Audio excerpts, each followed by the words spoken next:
Welcome into the third one-day international against Pakistan. A win here today would see us take an unassailable 3-0 lead in the series. And we do have a few new players that are in the side.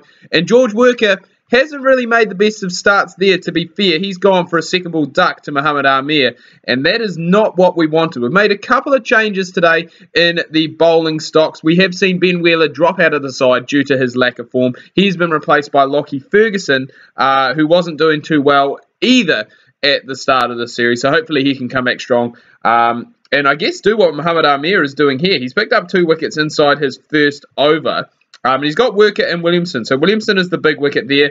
It's going to need to be a big effort now by Ross Taylor and Tom Latham. Tommy Latham is in form. Got the Man of the Match award in the last game. I think scored 100. It has been a long time since I have busted out this edition of Cricket Captain.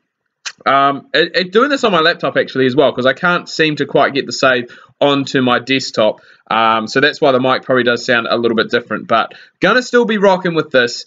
Gonna still be doing this series because we have started off quite well. We've moved along quite far. I think we're in 2018 already in the save, and we are only about a dozen or so episodes in. So looking forward to continuing on, getting a few of these young guns into the side and hopefully getting them to fire. That is what Ross Taylor is doing here today. He's 29 off of just 14 deliveries. Tommy Latham gone for 18 off 22, so that is a shame because he has been in very good form, as I said. And I'm just going to keep Ross Taylor going the way that he is. He's playing aggressively and things are working out well for him at the moment. So if we did happen to lose another wicket here, though, we would be in just a little spot of bother with Henry Nicholls coming in at number 6, Neesham at 7, and then the batting kind of tails off a little bit after that there. So I might even tone old Roscoe Taylor down just a touch, just so we can try and, build a partnership again. He was going great guns to start, and we do have a very good, we've got a very good total on the board, and that is exactly not what we needed. 37 off 34, Ross Taylor goes,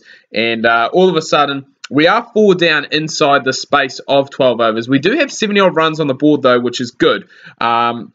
And this is a great opportunity for 2 left-handers, 2 middle-order left-handed players to go and score some runs. Henry Nicholls, I wouldn't say is desperate for runs, but he definitely needs probably some, to be fair.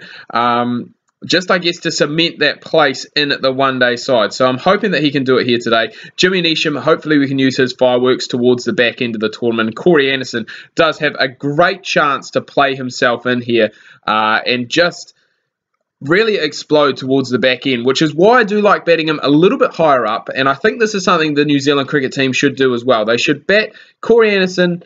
I think it was perfect when he was playing in the T20 World Cup not too long ago when he was batting at number 4.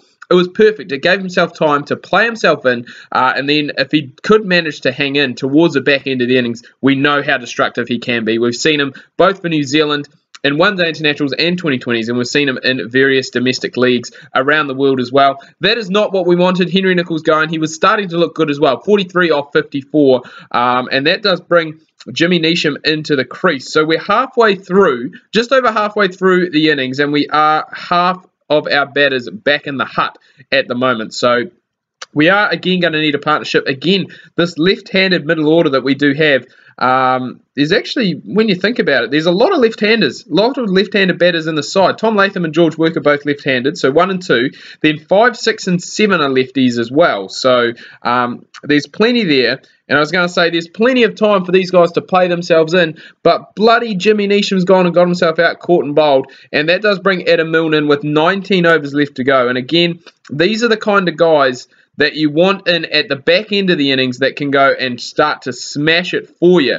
When you do need quick runs. They're not really the guys that you want to go and try and build the partnerships around, but we are going to need Corey to stand up and be very mature in this situation, try and farm as much of the strike, I guess, as he can.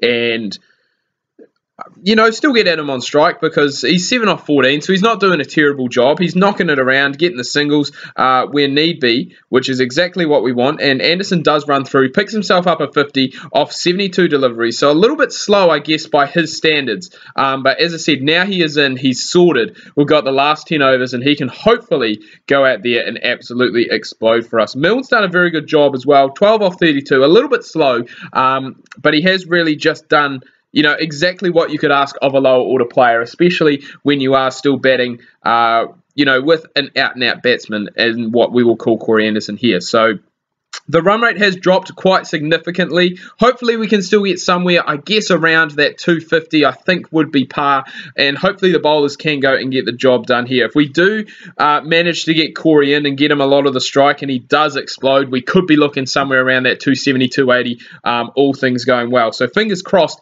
that he can do that. He can hang on to the strike and he can hit us a lot of boundaries inside these last 5 overs. So this is a new record partnership for, I believe, the 7th wicket between these two. And Milne's actually doing a fairly good job as well. He's hitting boundaries when the ball is on offer. And apart from that, he's just rotating the strike and doing that really well. So that's very good as well to see that from him, you know, in the side as a number 8, but potentially, I'm not going to suggest that Adam Milne could bat any higher than 8, but it is good to have him in there. Good to know that we can rely on him to score some runs at the death if possible. That 250 has just come up and Milne is now gone. He's gone for 37 off 55, but that's a very good innings from him.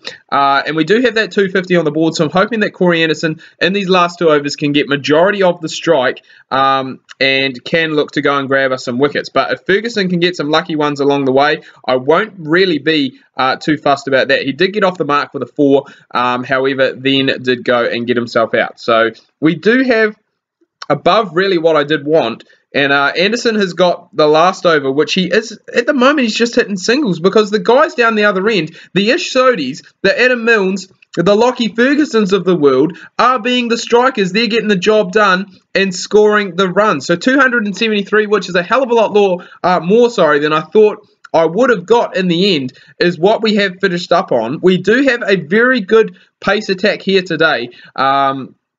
Actually, all paces, to be fair. No, we do have Ish Sodhi. I was going to say, not a full-pronged pace attack. We do have Ish Sodhi. We've got Ferguson. We've got Milne, so 2 out-and-out quicks. Trent Boult, hopefully he can get the ball to move around a bit. And then we do have the all-rounders as well in the form of Anderson and Neesham. So hopefully they can go and do the job. Hopefully Sodhi can get some wickets as well. I feel real sorry for Sodhi in this game.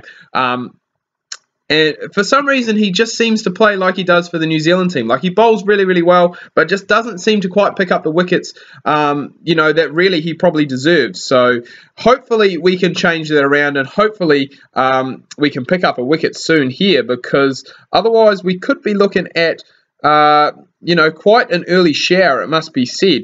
And we just need something, just need a breakthrough from one of these guys. Ferguson's bowled 5 overs, none for 19. Trent Boult has been a little bit more expensive, which is surprising. He's normally the guy who is very economical and, you know, won't go for many runs and will pick you up wickets. So that's a concern. Ish Sodhi, mate, it's all up to you, the spinner. The pitch is the pitch has just got a little bit worse.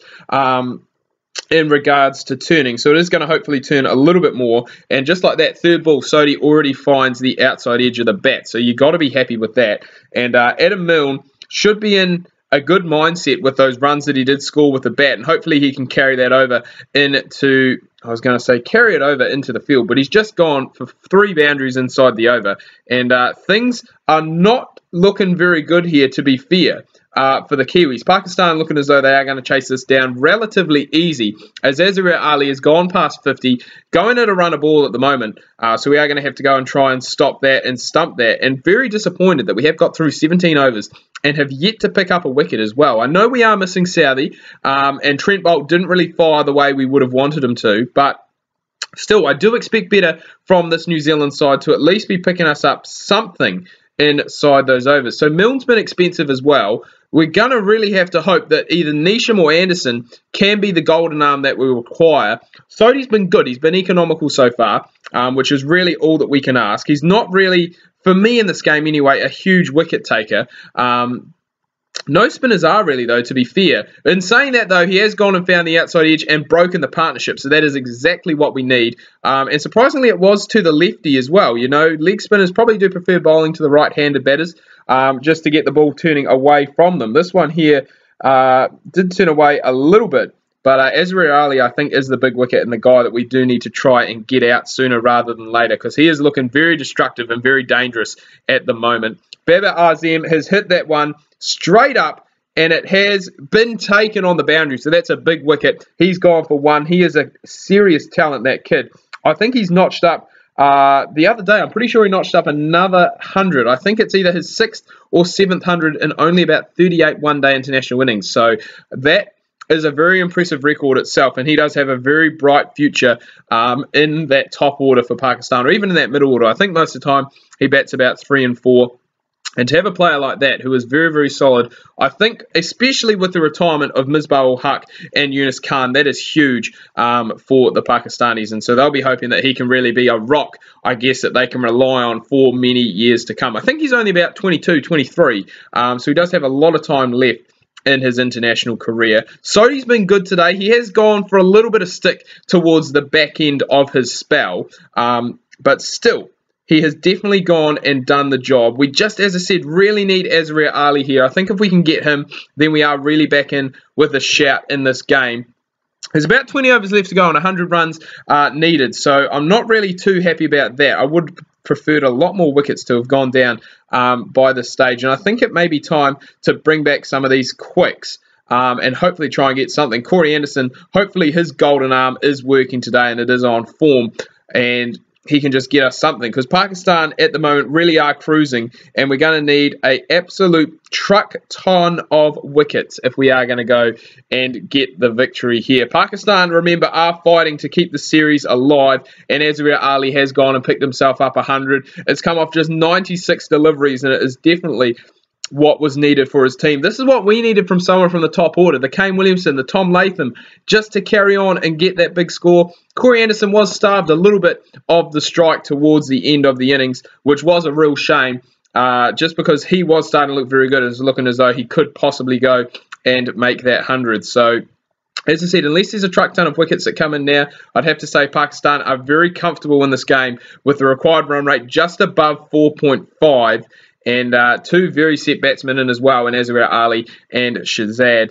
And plenty of batting left to come as well, which is another concern. But I think the more concerning thing, not really is the amount of runs that were scored by the Kiwis here today, but just the bowling effort that has gone with it. I mean, we are used to bowling sides out cheaply and getting the job done, but that has not happened today, and everything does just seem to be going Azhaar Ali's way. That one there is a leading edge that has gone for 4, and he's actually gone and hit 4 fours. I was going to say, don't tell me he's going to do it again. Milne does get his man, but Ali has done the damage already. Great knock by you, son. 143 off just 127 deliveries. Pakistan now only do require 22 runs, and as I said, they do have plenty of batting left to come in this game. So you'd have to say that it is good night, New Zealand.